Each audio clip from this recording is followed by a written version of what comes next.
আসসালামু আলাইকুম সুপ্রিয় দর্শক বন্ধুরা, আপনারা সবাই কেমন আছেন? আশা করছি মহান আল্লাহ তাআলার অশেষ রহমতে আপনারা অনেক বেশি ভালো আছেন।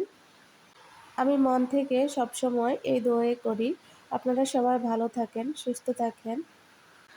আমিও মাঝে মাঝে ভেঙে পড়ি, আমারও খুব মন খারাপ হয়, একমাত্র অসুস্থতার কারণে।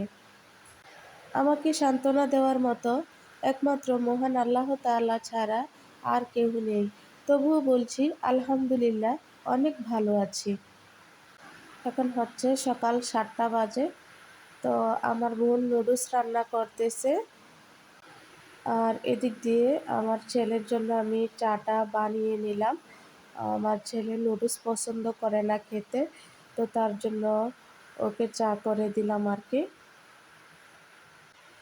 সব বাচ্চারা নুডলস খেতে পছন্দ করে, কিন্তু আমার ছেলে ভিন্ন রকম, ও নুডলস খেতে চায় না।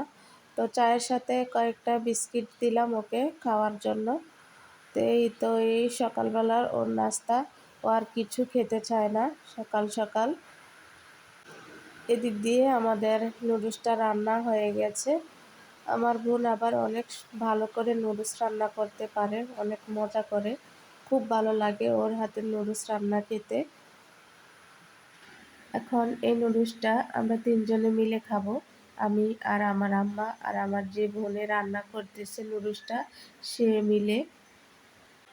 কারণ এখন আর বাসায় কেহ নাই, বাসা থেকে সবাই প্রাইভেটে চলে গেছে, আমার ভাই, আমার ছেলে। তো দেখুন বন্ধুরা, নুডলস রান্নাটা কতটা সুন্দর হয়েছে, কতটা আকর্ষণীয় হয়েছে।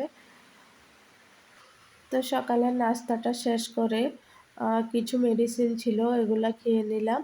তো ফিরে আসলাম দুপুরবেলা, এখন খাওয়ার সময়। রান্না এখনও চুলায় রয়ে গেছে, এখনও হয় নাই সব রান্না। তো এখন কই মাছটা রান্না করে নিল আমার আম্মা আগে। তো এটা একটু আগে আপনাদেরকে দেখিয়ে দিচ্ছি, কেমন হয়েছে কমেন্ট করে জানাবেন।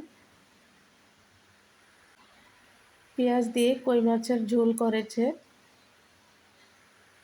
খেতে খুবই মজা হয়েছিল। আর এখানে দেখুন বন্ধুরা, সবজি রান্না করা হয়েছে, এটা হচ্ছে আমার জন্য। এখানে পেঁপে, লাউ, কলা, মিষ্টি কুমড়া দিয়ে রান্নাটা করা হয়েছে, তেল ছাড়া। সাথে ডালও দিয়েছে। আর এদিক দিয়ে হচ্ছে একটু গরুর মাংস আগে থেকে রান্না করা ছিল ফ্রিজে, তো এটাও গরম করে নিচ্ছে। আসলে আমার মা সবসময় এই কাজটি করে থাকেন। গরুর মাংস রান্না করা হলে তার থেকে একটু বক্সে করে ফ্রিজে রেখে দেন। যখন মন চায় আমার ছেলে অথবা ভাই বলে, তখন নামিয়ে একটু গরম করে দেন। তো বন্ধুরা, সব শেষ। এখানে দেখুন মজার একটি রান্না করেছে আমার আম্মা। এটা হচ্ছে বড় রুই মাছের শুটকি দিয়ে আলু কুচি করে রান্না করা হয়েছে। আপনারা কি কখনো রুই মাছের শুটকি খেয়েছেন?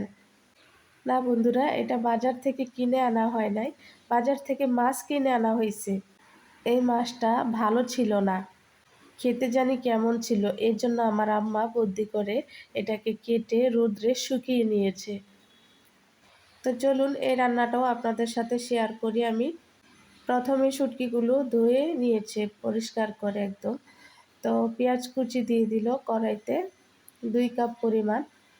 ভালো করে নেড়েচেড়ে পেঁয়াজ কুচিগুলোকে একটু ভেজে তারপর আলু কুচি দিয়ে দিল।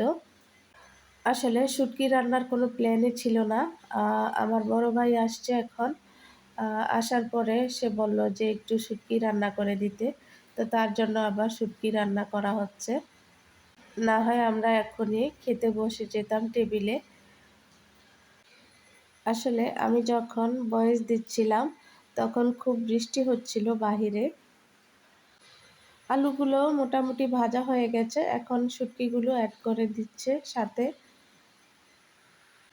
দিয়ে ভালো করে নেড়ে চেড়ে নিবে, একটু ভালো করে কষাতে হবে। কারণ এই রুই মাছটা অনেক বড় ছিল, আসলে বুঝতে পারে নাই মাছটা কেনার সময় যে ভালো পড়বে না, তার জন্য এটাকে শুটকি করে খেতে হচ্ছে আমাদেরকে। তো বন্ধুরা দেখুন, অনেক সুন্দর একটা কালার এসেছে। কষিয়ে একটু ঝোল দিয়ে দিল।